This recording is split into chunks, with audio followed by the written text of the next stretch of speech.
Hello, ladies and gentlemen. Welcome to a July 3rd edition of the MSP Initiative, MSP Talk. Yes, I know we are squeezing this in right before the July 4th holiday for all of our fun friends here in America.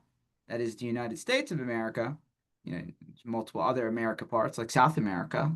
I mean, I guess you could celebrate that too. But for all our Americans, happy early 4th of July.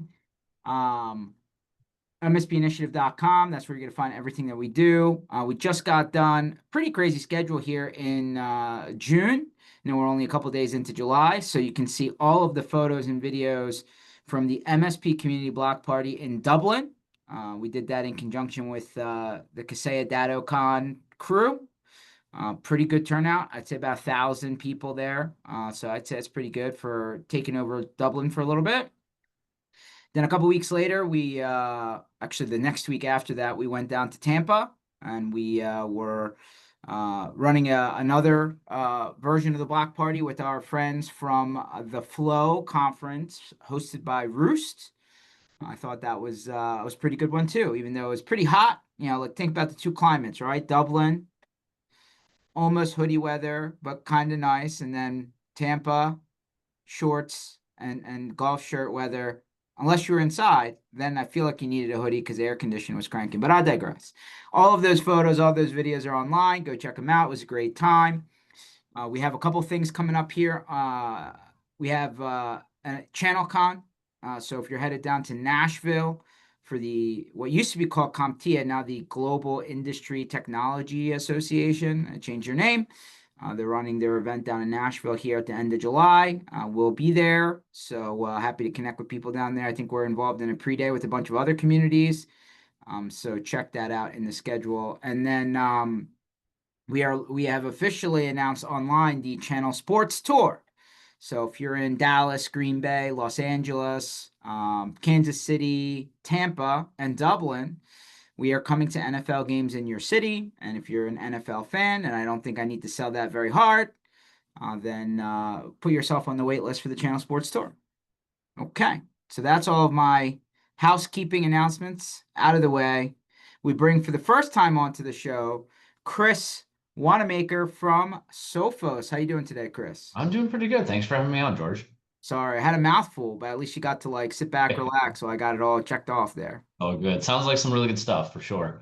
Yeah, hey, I always talk about the MSP. I like to call it the sandbox, but the community, right? It's like a city, right? There's different Mhm. communities within the larger community, and it seems like we always say it's a small world after all, right? But the world is a little bit smaller, I feel, because things are a little bit more interconnected. But good things happening on all sides, both the Europe side, North America, even down in APAC. Good folks trying to do good things. Takes a little bit to get it going, but once it's going, fun times. Absolutely. Yeah, for sure. So, Chris, you've never been on the show before. I usually like to give everybody, especially on their first time, just a little personal background, right? So that people who are listening to this later, just kind of understand who Chris is and how Chris got to where Chris got to today. Okay, awesome. Well, that's quite. Do we have enough time? That's quite an We have involved plenty story. of time, plenty of time. I have been a technology person for a long, long time. I think it started back when I was about 2 years old, and just kind of developed over the years. And so as I got older, I worked in IT for an automotive group, and decided one day I'm like, you know what?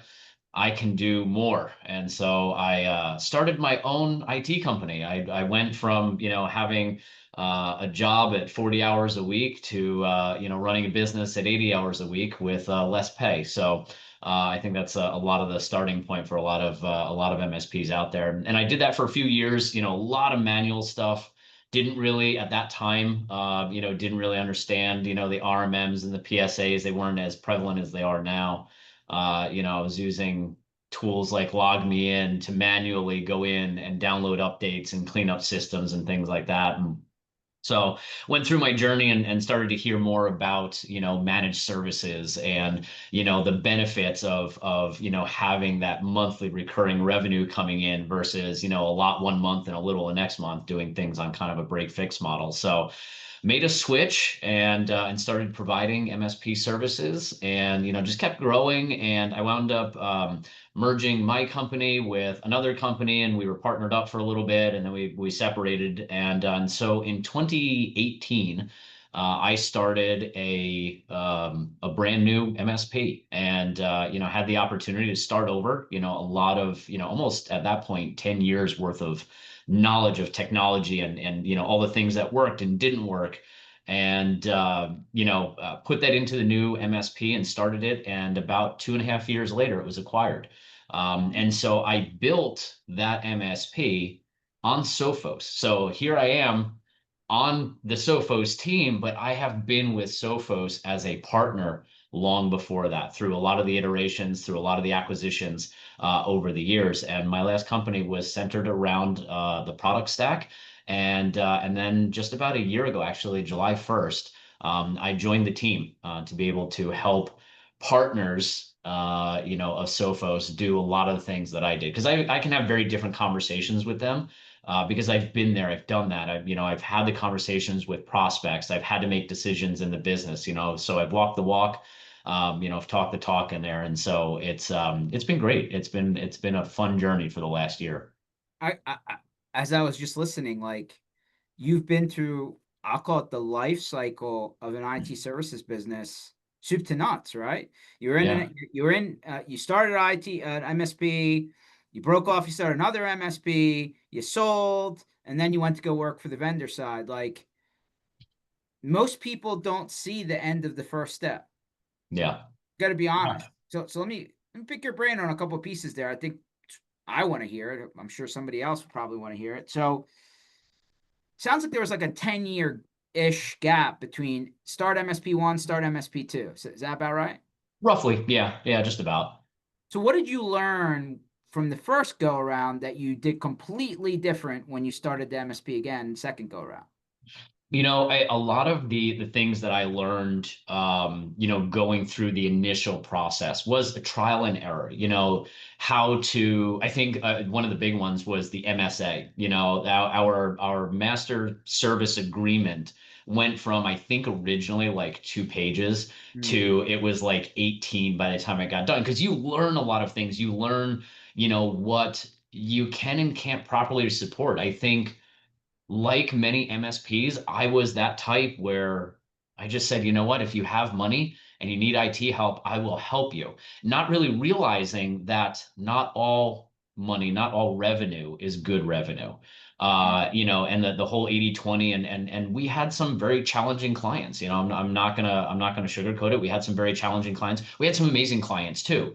But we found that sometimes the ones that, wanted to pay the least, didn't really care about, security as much, just needed somebody to handle it were the ones that caused, a lot of the issues. And so, we learned a lot about, how to structure our agreements so that way it really controlled what we did for the customer.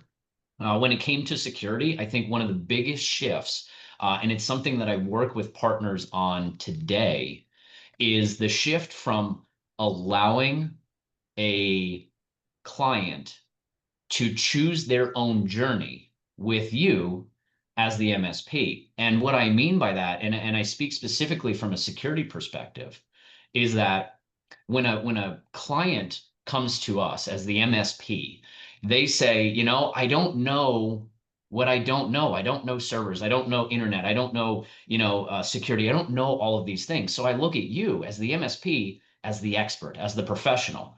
But Until then until when they we say they don't make want to pay.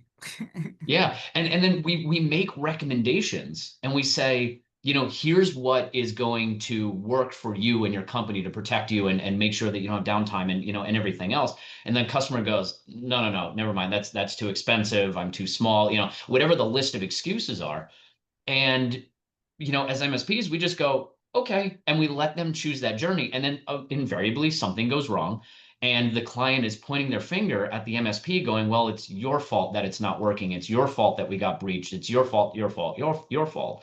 And so the thing that I learned there was as the MSP, we just had to take control. We set our standard for security. And we said, as long as you are a managed client of ours, this Mhm. is your standard, period. If Couple, it couple, doesn't work, there's other options. couple questions just to put some context for the people who are listening. Geographically, where were you operating your MSP? We had offices all over. So we were mainly based in Phoenix, where I'm located, and we had an office in New York as well. And then we had clients all over the U.S. Two completely different profiles of clientele between those two cities for everything. Yes. Yep. And then somewhere along the line in what you're saying, you had determined, hey, if you don't fit my profile, I'm not taking you on as a client. What was that profile? Was it a certain revenue? Was it a certain headcount size? Like what did you define as the floor? The floor for us, we had clients of all sizes. So for me, it wasn't necessarily about the size of the client. I mean, our average was about a 25 to 35 seat. We had some that were one or two. We had some that were hundreds. But the type that we really did well with was that 25 to 35. But that wasn't our profile. What we looked for was somebody who needed the help and support, but they took security seriously because that was something that I would not budge off of because in the end, it was my reputation as an MSP that was on the line. And so if I let a customer choose their own journey when it came to cybersecurity and something happened to them, not only does it ruin their reputation, it ruins mine as well. And so a bit selfishly, I said, this is our baseline. And so it really came to the security. And if we had somebody who just did not take security seriously, they didn't see the need for it, they weren't the right type of customer. For us, we wanted ones who wanted to be protected, understood that security was necessary, and understood why we did the things the way that we did. Okay, but I'm gonna steal a line or borrow a line, right? More money, more problems. When you charge a premium, the expectation is also premium. But Hmm. what happens when your premium paying customer has a non-premium experience, right? Could be a cyber incident, a breach, whatever, ransomware, or something bad did happen to them that required you to have to start answering questions. Then they're gonna, that isn't the conversation a bit harder? Maybe you didn't have it, and I hope you didn't. But let's say if you did, I want to hear it. Like, hey, you told me I needed the Mercedes. I bought it, right? I bought everything you asked me to do. I put in everything you said, even if I didn't know what it meant. I put it in. I had you put it in, but I still ran into the problem. Now, what's your answer? Yeah, and we did have to have those conversations. It came in, with backups one time, and the customer's like, "Hey, I put in, this Mercedes of a backup system. It should protect me, with everything." And what we found, and it was a difficult conversation to say, "Hey, what you thought it could do, which was a miscommunication between us and them, what you thought it could do." It can't. And so there's some things that we can't restore that we can't do in this case. And it is a very difficult conversation, but I think how you handle that situation, it's accepting responsibility that yes,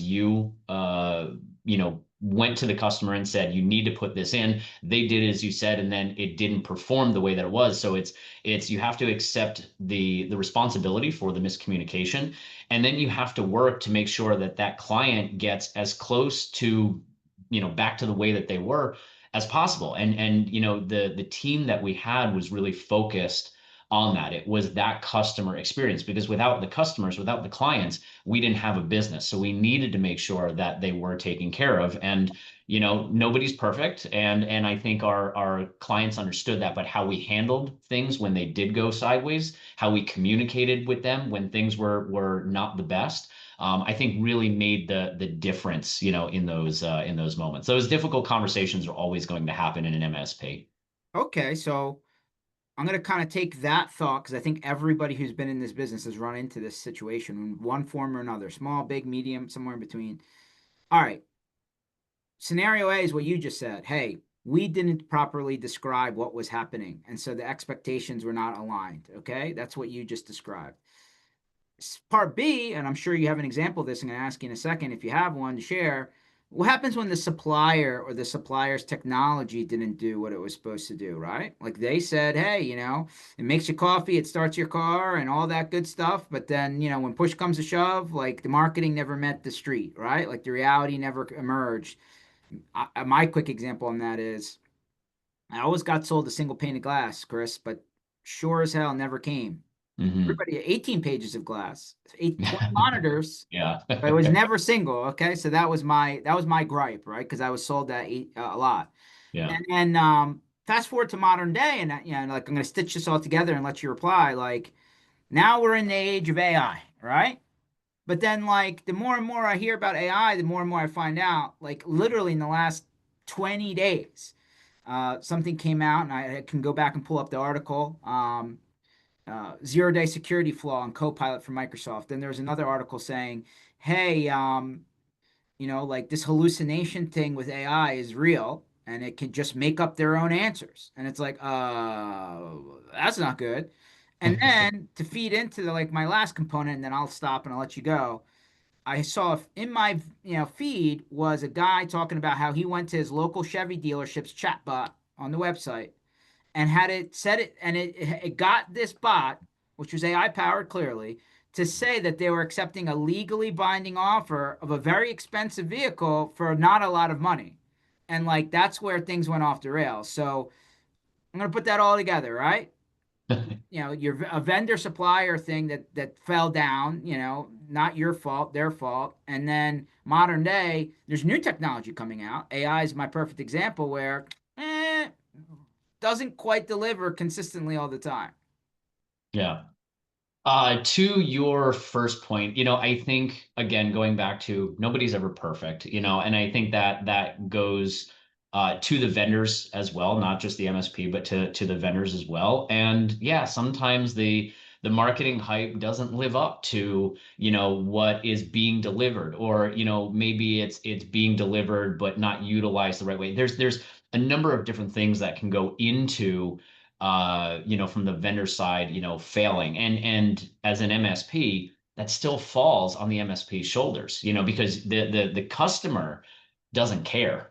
The customer says, you sold me XYZ, it needs to do what you told me it would do. And I'm sure the vendor told you that.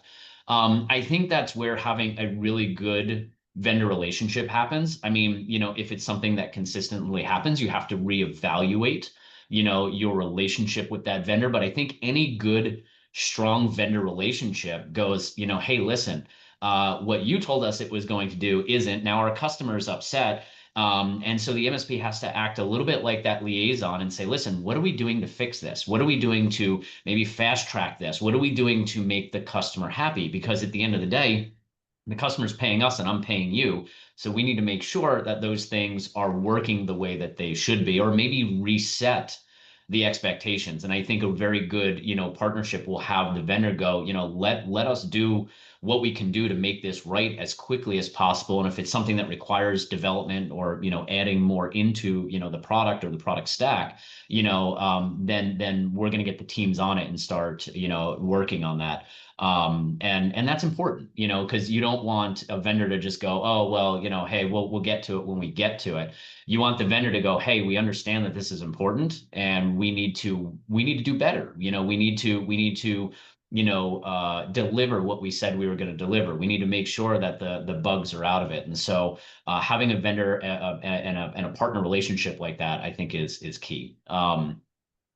To the other part, it's funny you talk about the AI and the chatbot. I think somebody going through and really understanding how AI works, and then using that against somebody who doesn't necessarily fully understand how AI works, is kind of a cat and mouse game, as Mhm. to what who's going to win that one. But AI in this space with the new technology, I see so much conversation right now around, is AI good or bad? Not from just the overarching perspective, but in the MSP space, in the security space, what does it look like? I think AI needs guardrails. I think there's a lot of things that, have to be, you can't just set it and forget it with AI. You can't just go in and rely 100%. I mean, I've used a number of AI models myself, and I will put in very specific requests, very specific prompts, and the information that I get back, I just kind of go, where did you get this from? Like this not what I asked for. You completely made this decision on your own without even asking me. And so it's interesting. And so when it comes to utilizing AI, I think it can be extremely helpful in businesses, but should not, especially in its current form, be solely relied on. So I think it'll help businesses, both MSP side, vendor side, be able to do business a little bit faster, a little bit more efficiently, but it can't be 100% relied on to replace certain aspects of jobs, certain aspects of processes and procedures and things like that. So, quick follow up to that. So, I was at the Flow conference, powered hosted by Roost. It was an automation conference, so there was a lot of talk about that. It wasn't AI, but AI was obviously part of the discussion. And I talked to a pretty decent sized MSP who, had been running their own seam log collection tool, right? And so what they Mhm. were trying to do was take all of this volume of data in from all these separate things and be able to use AI to make it understandable to the end customer, right? Like the alerts to me and you are very technical, right? Like, and maybe we understand it as people in the chair, but the sales guy or the check signer at XYZ company, they have no clue what error message 3209, yada, yada, yada, yada, yada means. So Yeah. for 6 months, they ran a pilot where they were running their own like Azure AI large language thing, and they were taking the data and they were using the AI to pump out human being non-technically understandable alerts, right, so that their customers would understand and be able to react right off of whatever it was. And so for 6 months they were running this pilot. They had it ready to go. 3 days into going live and making customer facing, the AI decided to change its output, right? So instead of the things that they were planning for it to say to the customer, it learned on its own and decided to make its own recommendations rather than give out the messaging that the MSP asked it to. They had to pull the Yeah. plug on the whole project. And I was like, Yeah. uh-oh. Yeah. I was like, Yeah. that's not good.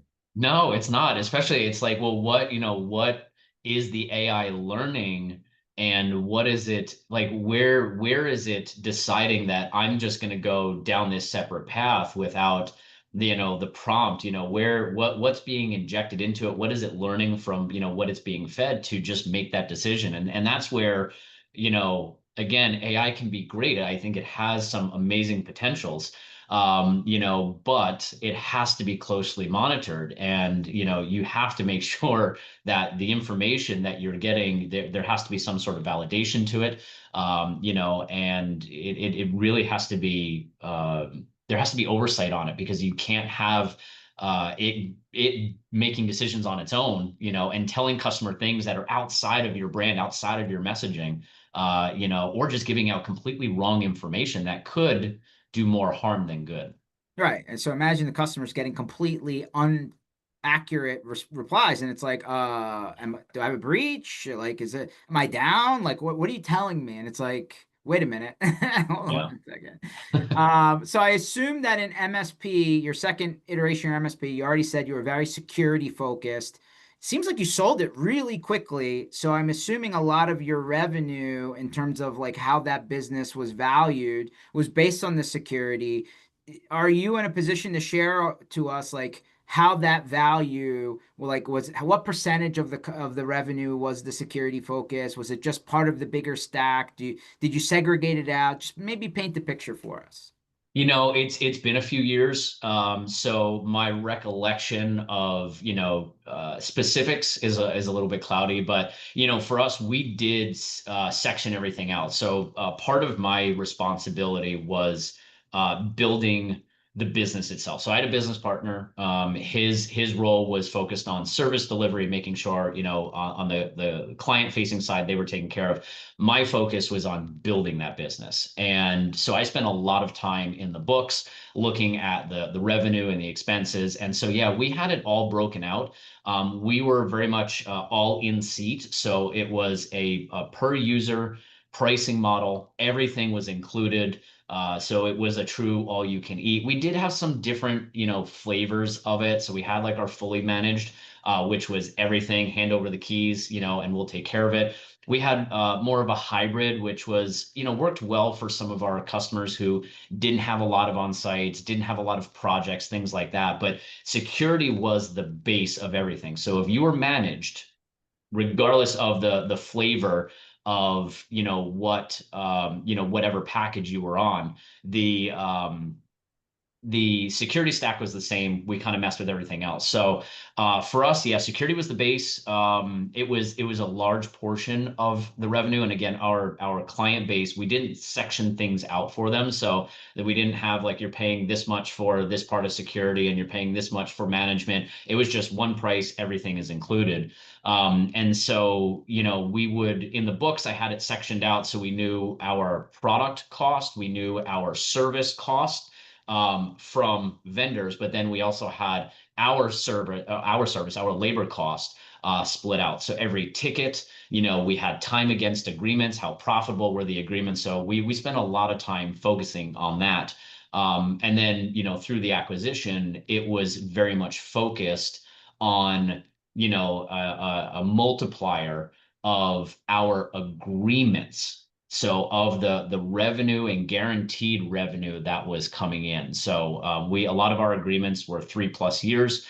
We did have some 12-month agreements that would auto renew, but it was based on that. What does that long term revenue look like?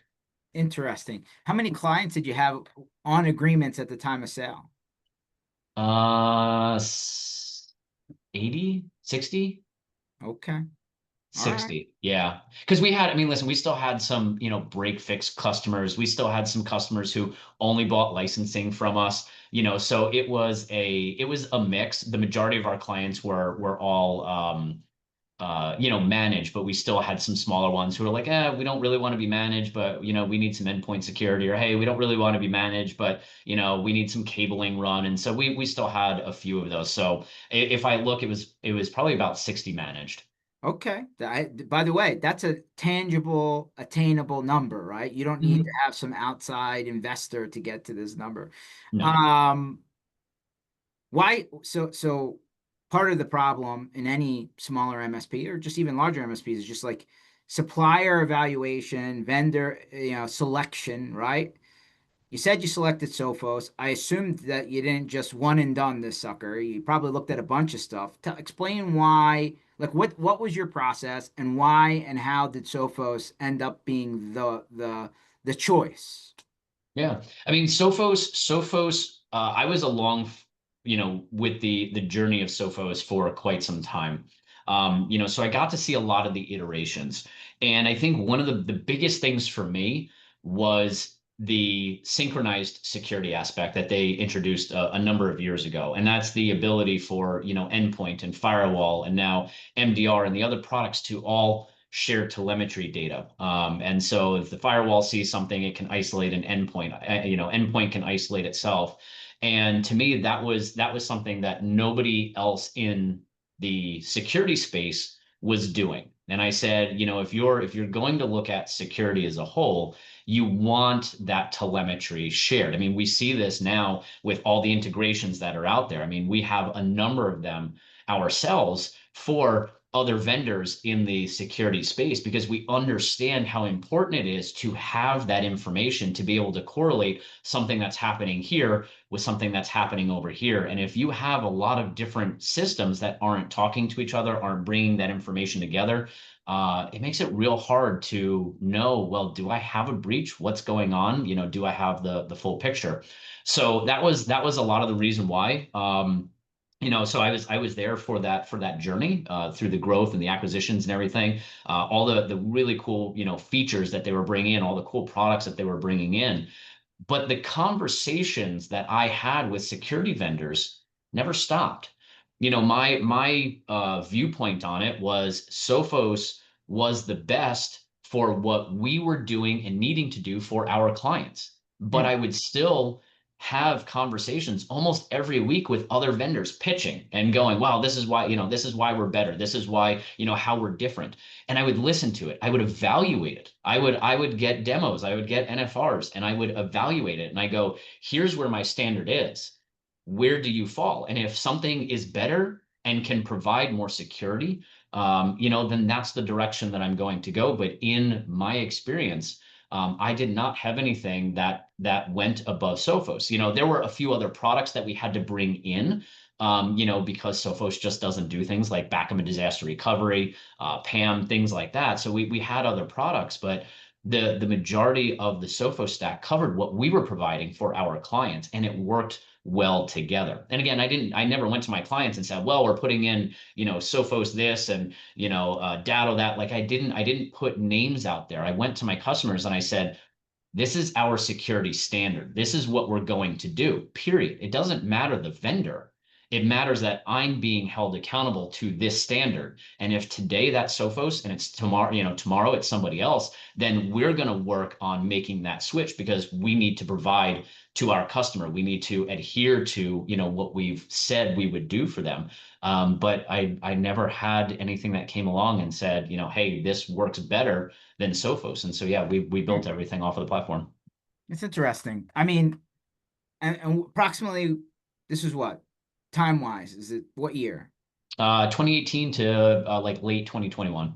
Okay, so not that long ago. Yeah. I mean, now we're in 2025, and I don't know, not long, like even 6 months ago, like half the vendors on any trade show floor were security. Still is, I think. Um, it's busy, man. Yeah. It's busy, and there's a new guy popping up all the time because they found one little piece or one section that somebody else wasn't doing, and now there's, I don't know, a whole separate ecosystem just for security, right? From Yeah. CrowdStrike all the way down to the stuff that was around when you were still doing things, right? Like, Yeah. so so let me start with this question. I would love to hear what the answer is. Having all of your eggs in one basket is concerning when it comes to this topic. Yes or no? Yeah, I mean, I think that goes with anything. You put all of your eggs in one basket and you look at it and you go, well, what if something happens? Now I have my entire security stack, or I have my entire, infrastructure in one. And I have this conversation with partners often. They're like, well, okay, if I put all my eggs in one basket and you guys miss something, I don't have, anything else and it could affect. And I'm like, yeah, absolutely. I think that's absolutely the truth. What I do tell them is I say it doesn't hurt to have something else to make sure that the main core vendor that you have is doing what they're supposed to be doing. And so some of our partners have that. They have, they use Sophos for the entire stack. When I had my MSP, we used Sophos for the entire stack, but we had another vendor out here who offered some of the same, and we would overlay that on top, and not to the full extent, but in key areas. That way, if something were to happen and maybe Sophos missed it, then this other vendor would pick up, and at least we'd still get alerted, providing the security. But we didn't want to get to the point where I had, one MDR vendor and I had one email vendor and I had, and so now instead of logging into one dashboard for the majority of my security, I'm logging into 12 dashboards, to get all the security. And even still, when I wrapped it with another vendor to make sure things were going the way that they should be going, I still only have two dashboards that I have to worry about. Mhm. And so I can go here and check the main thing. This is our source. And then I can go over here and double check that things are working the way that they are. So that's how we approached it. But I think from a security perspective, having more in a single ecosystem where things natively talk to each other is going to give you a better overall viewpoint, a better overall understanding of your clients as an MSP, your clients' security posture, and their overall environment. Instead of having to go, like I said, into 12 different portals, piece the information together and figure out, what am I missing, and do I have the proper picture? So I assume, and this goes to show you how much homework I do for these calls. Practically none, but that's just because I like candid conversation. Yeah. So there's technology, right? You said there's firewall, there's MDR, there's email, there's this. I assume Sophos has some sort of monitored security operation SOC solution, because right now you could, some companies probably competitive to you are like, hey, we have all these integrations. You pick which categories you want. We connect them back to our platform. So now it's a like agnostic-ish. And then we're pulling in all this data from all these different sources and we're trying to tell you what's happening so that, we don't wait for a problem, right? Yeah. I would assume it's easier if you built the technology that's generating the alerts because then it's a little bit cleaner, but I digress. So I assume you have this service. The question is between the multi-stack bundle of things that Sophos has, and I assume it's pretty comprehensive now, and then that service that monitors in real time to make sure that things are doing what they're supposed to do. And if not, then we got to do something. Is it affordable to the small medium business, right? You said back in your MSP days, 25, 35, like that was the sweet spot, if you would.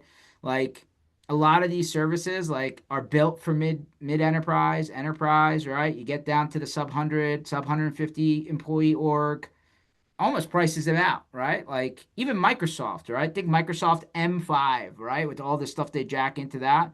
Now you're at, I don't know, 75, 85, $90 a user, right? And I haven't even done anything else yet. That's just the software, right? It's not monitored, it's not managed, still got to do more. Like, does it price the small, medium business guy, business, the actual end user of the technology out?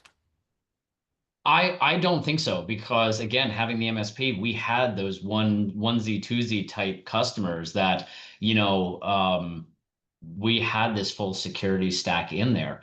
Is it a little bit higher? Yes, but what's the cost of a breach?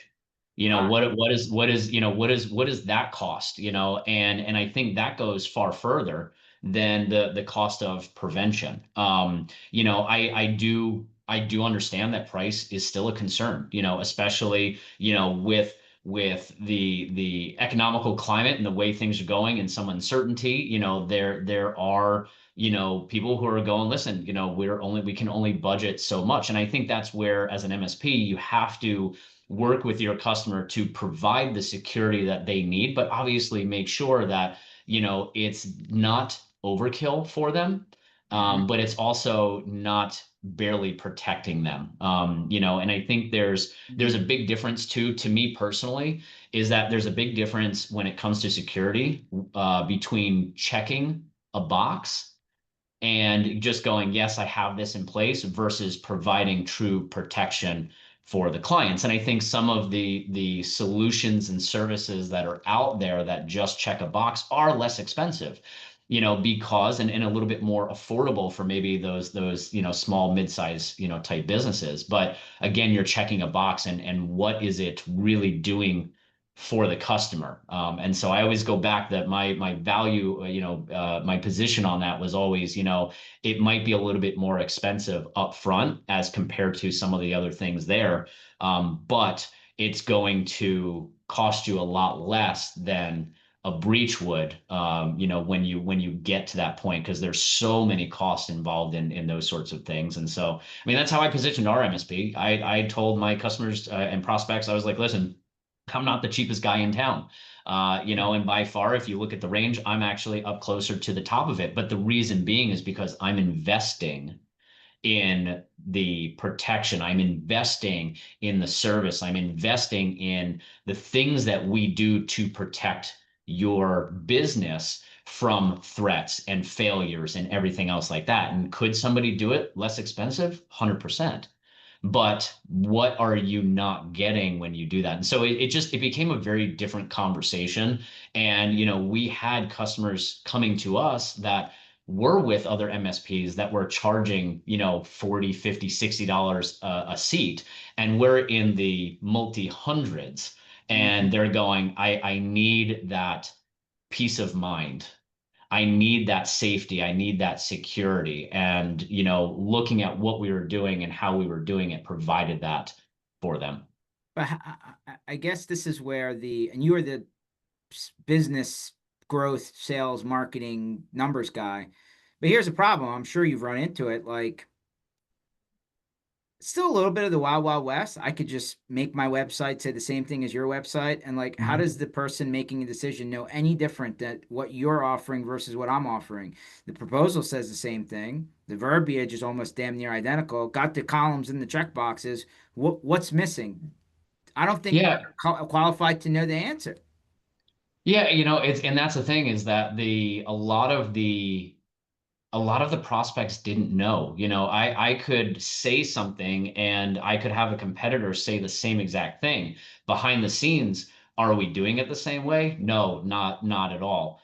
I was real big on transparency, and so I said, listen, if they are doing exactly what we're doing, and they are less expensive, then that's the better choice. Maybe I need to look at how I'm handling things, and maybe I can reduce expenses, which then reduce the overall cost. But what I found in those conversations was that it wasn't, because we really dove in. If we had a customer or a prospect who was like, well, I'm not really sure, I'm like, let's dive in, let's look at this. And some of those sales cycles took quite a long time, but Mm. I was big on education. I wanted, and this is just a me, like a personal me thing. Like I could never go into a prospect and just sell it to them and yes them to death, Yeah. just to get the sale. I went in and I said, I want to educate you, because at the end of the day, my name is my reputation. My business name is my reputation. And if I ruin that because I just, gave you a line of BS and just told you yes, yes, yes to get you as a customer, that does nothing. That does nothing for me. That actually hurts me more in the long term.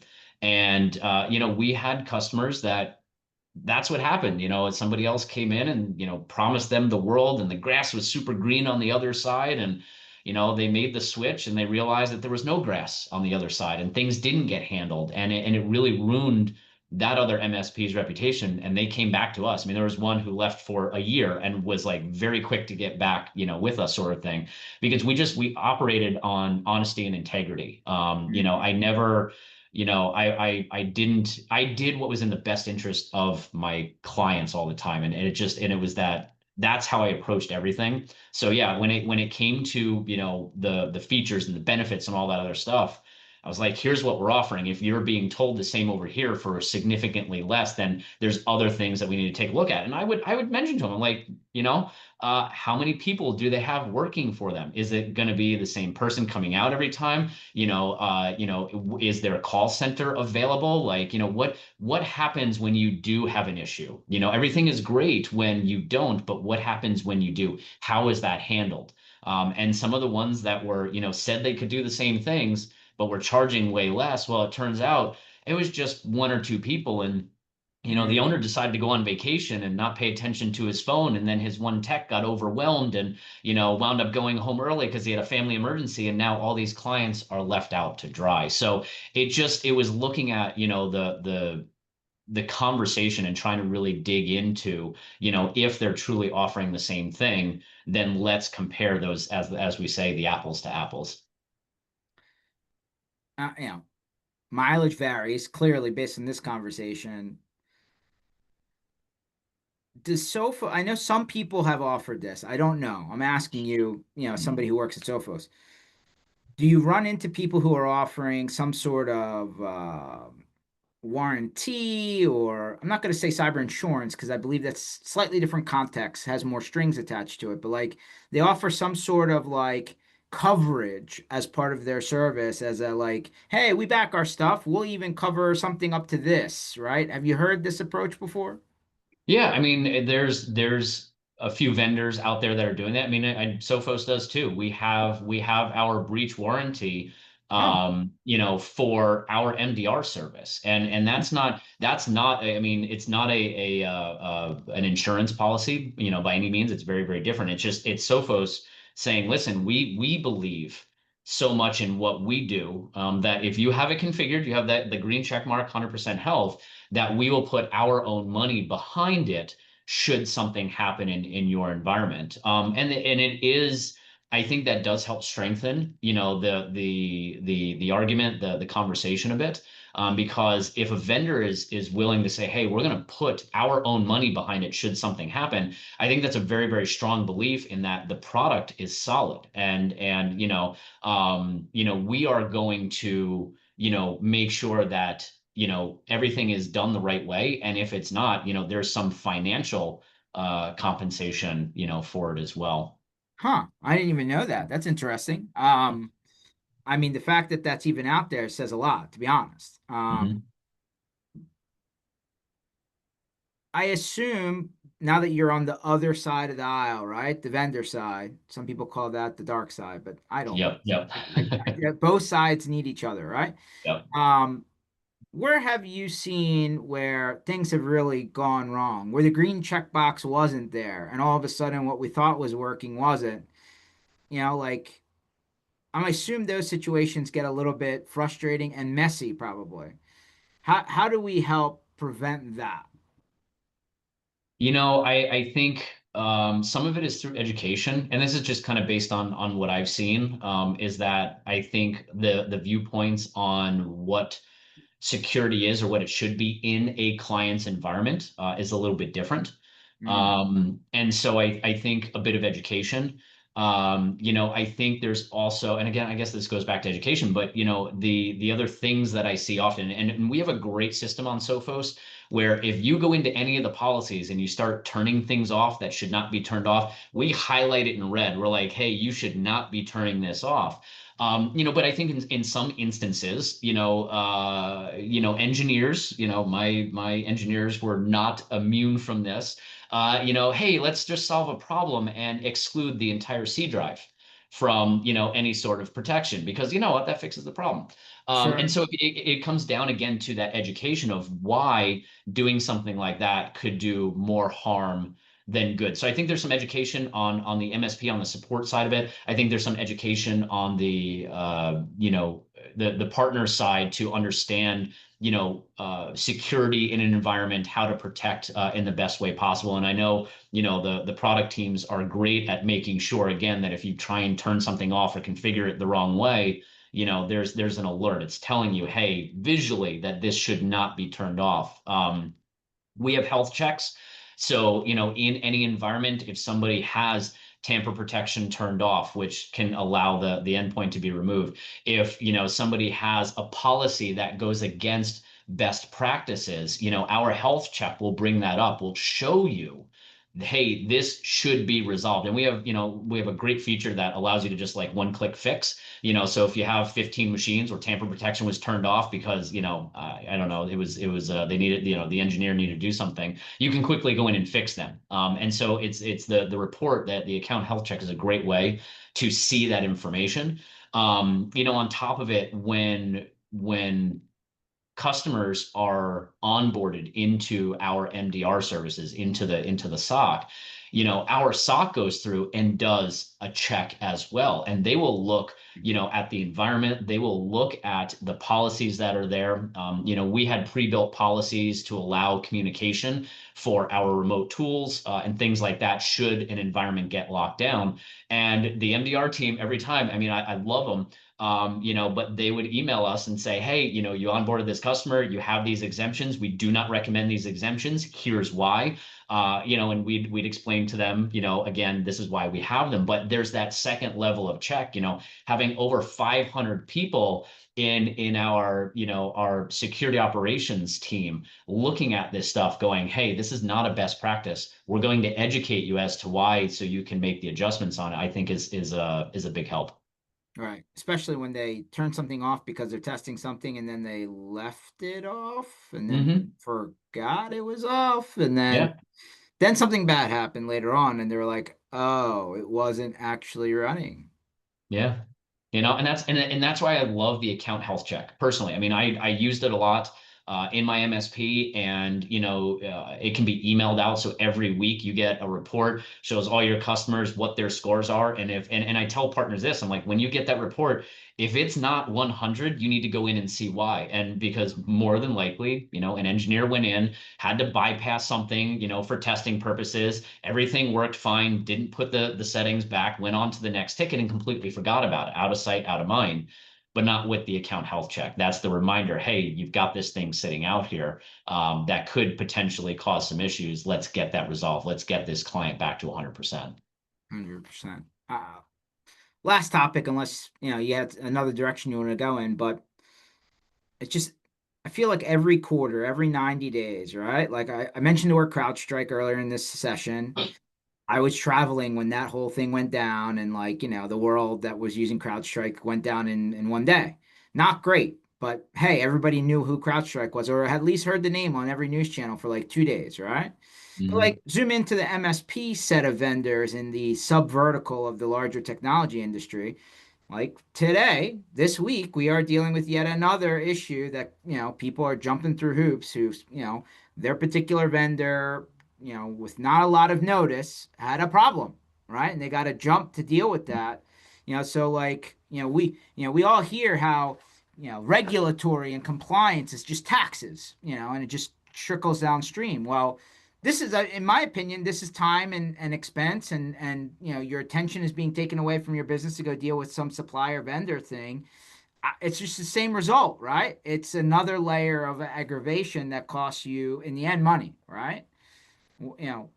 I don't know if it's just things were built a long time ago, Chris, and it just finally caught up to them. I'm sure some of that's in there, or there is the concept of, hey, like once some investor comes in and kind of takes over and runs their playbook, like things stop innovating. I don't know if it's that. Like, why is it that more times than not, on a quasi regular basis, somebody is having a large problem in our sandbox? I think there's a lot of factors that go into that, into response to that.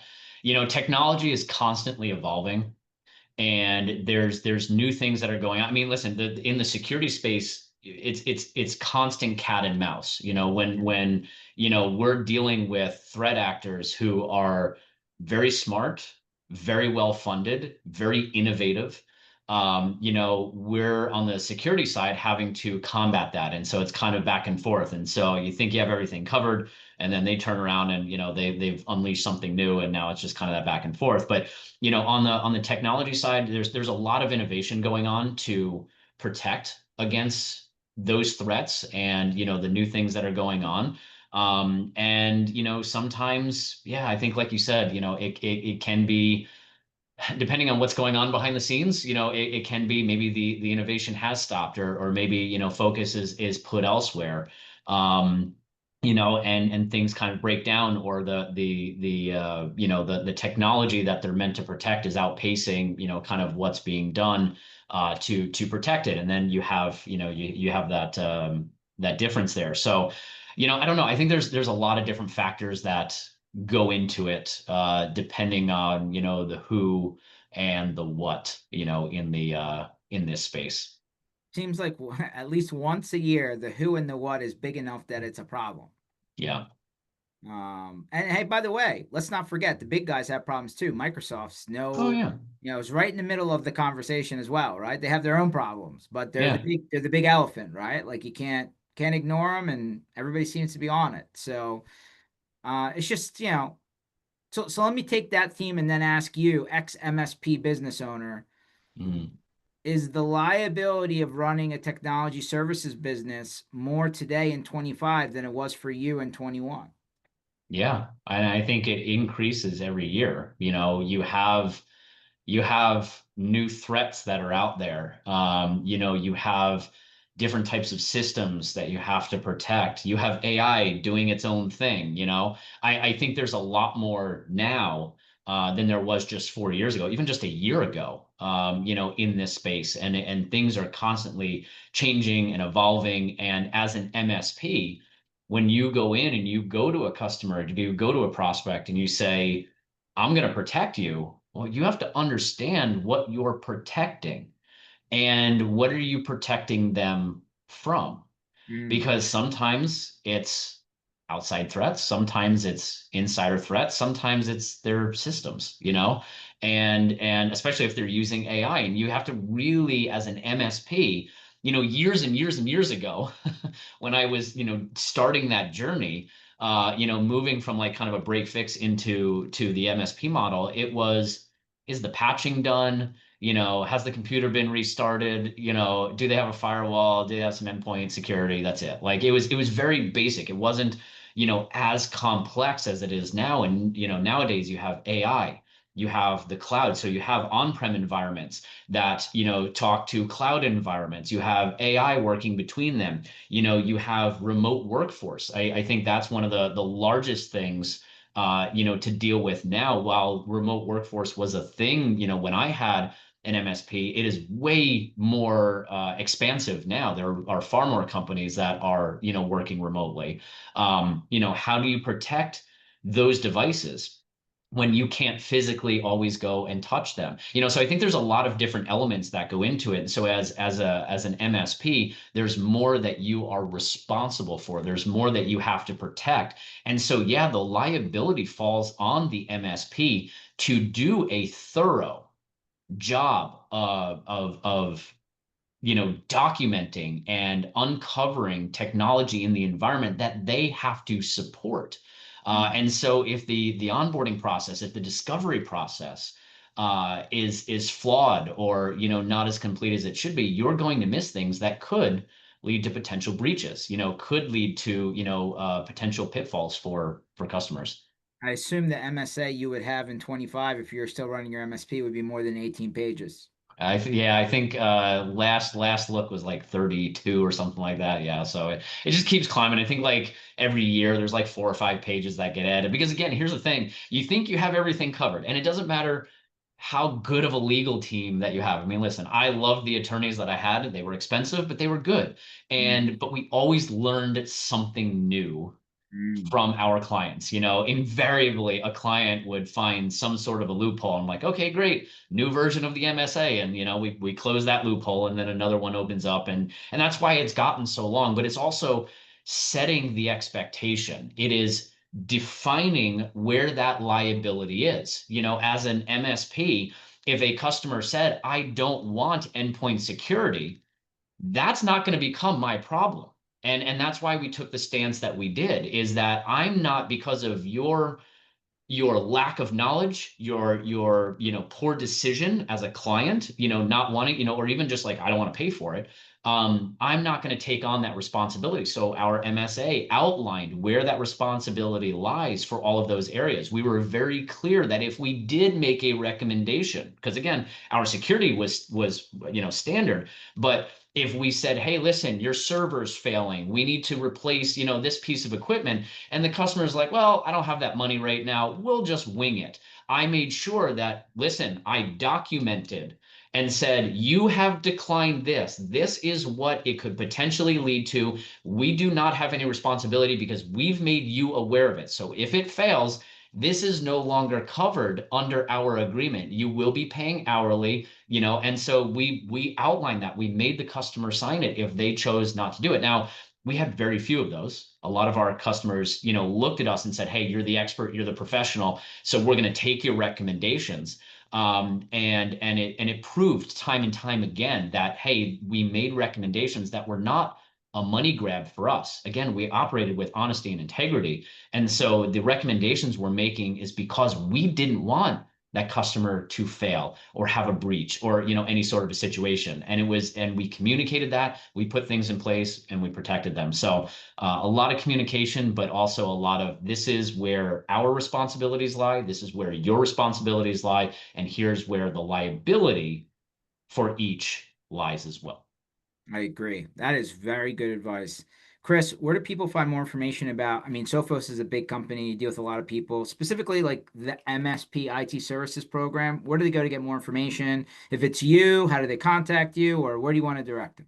Yeah, so any information about Sophos, honestly, sophos.com, because we are channel focused. That's where we are. We're channel only. Like that's our primary direction. So if you go to sophos.com, there's a ton of information on the products, the services that we have, but there's also a section for MSP and our Flex program. I know that that's something that a lot of partners find extremely beneficial. Instead of purchasing a 1, 2, 3 year license, they can hop onto our Flex program. It's based on usage. So as customers, onboard new employees or it follows, and that's the way, again, I feel like a really good sign of a partnership. We don't have any commitments at this point. You can join and just go month to month. I mean, and that makes it much easier for an MSP to come in, to join, to test out our products, and go through all that. So Sophos.com, all the information is there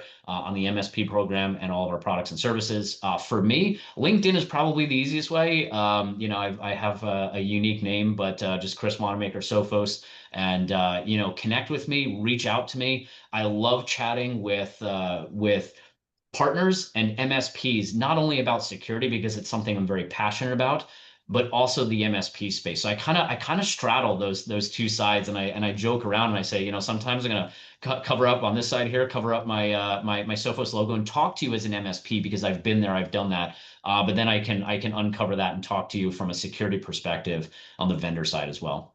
Well, if they heard this episode, then they clearly know you've been in the trench. I mean, Yeah. you can't walk away from this one thinking, I think this guy's just talking out his behind. He doesn't know what he's saying. No, that's not true.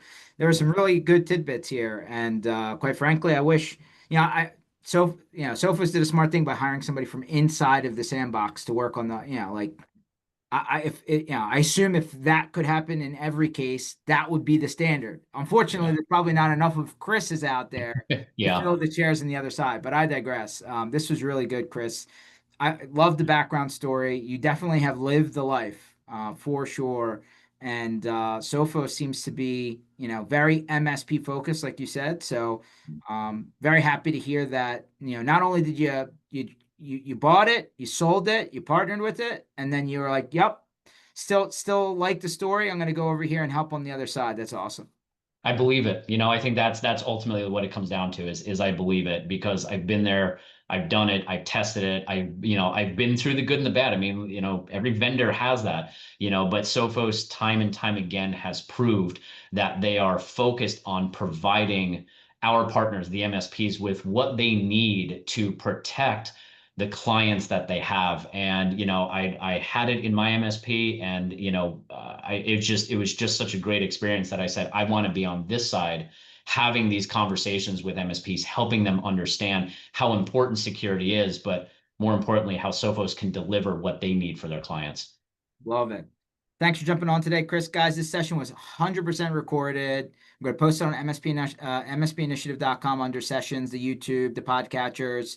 Make sure to go back, rewind. And sounds like, if you want to find Chris Wanamaker, I'm going to spell his last name if you're listening to the audio version of this, Wana Maker, Maker, right? So Yep. um, now you know where to go find him. I'm going to connect with him if I'm not connected with you, Chris. But thanks for jumping on today, guys. Thanks for listening to this one. We'll catch you on the next one. Have a great 4th of July and catch you on the other side of the holiday. Have a good one, Chris. Appreciate you, George. Thank you. Take it easy.